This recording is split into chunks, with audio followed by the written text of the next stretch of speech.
Notre invité a dit un jour, plus on va dans l'infime, plus on a de chances de trouver l'universel. Nul doute que vous l'ayez découvert il y a presque 20 ans avec sa première gorgée de bière qui ne fit pas pchit, pas du tout, bien au contraire, elle enivra de plaisir pas moins d'1 million de lecteurs, dont Jean-Louis Foulquier qui l'interpréta au théâtre.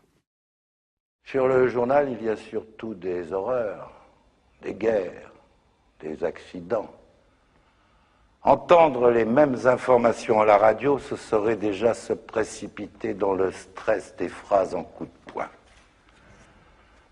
Avec le journal, c'est tout le contraire.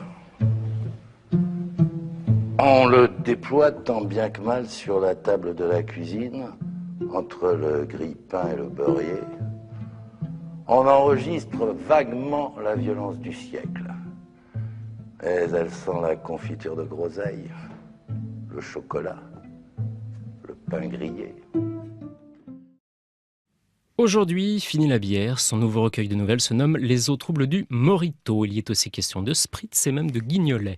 Mais peu importe le flacon, tant que l'on y retrouve l'ivresse de notre première lecture de cet homme de lettres, avec lequel nous allons avoir le plaisir de passer cette prochaine heure. J'ai horreur des phrases qui commencent par « il faut ».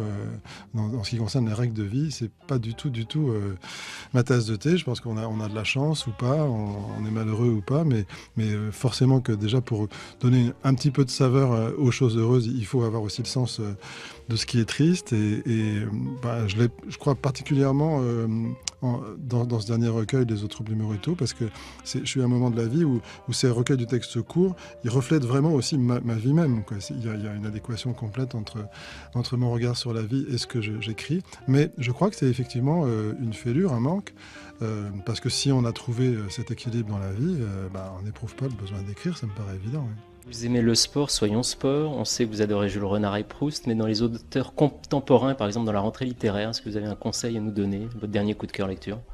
Coup de cœur lecture, peut-être pas encore, mais je suis très attiré par le livre de Laurent Binet sur Roland Barthes. A priori, parce que je ne suis pas encore consommateur de la rentrée, mais voilà, je suis dedans, il faut que je sois un petit peu quand même, et je crois que je vais commencer par ça.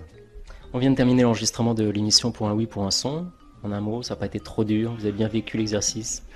Ça a été génial. Alors, sauf une dernière question qui était vraiment épouvantable, mais non, c'était le choix, les trouvailles de sons comme ça, c'était magnifique. Et puis ce que vous en avez fait aussi.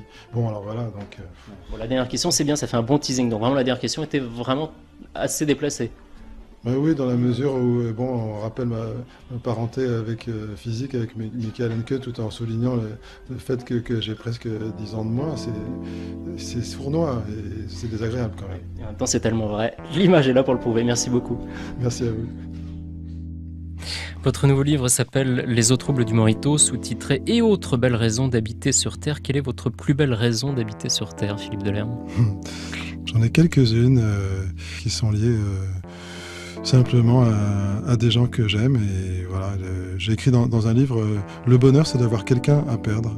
J'ai la chance d'avoir quelques-uns à perdre, ce qui peut sembler mélancolique, mais qui est le plus grand bonheur qui pouvait arriver dans la vie, en fait.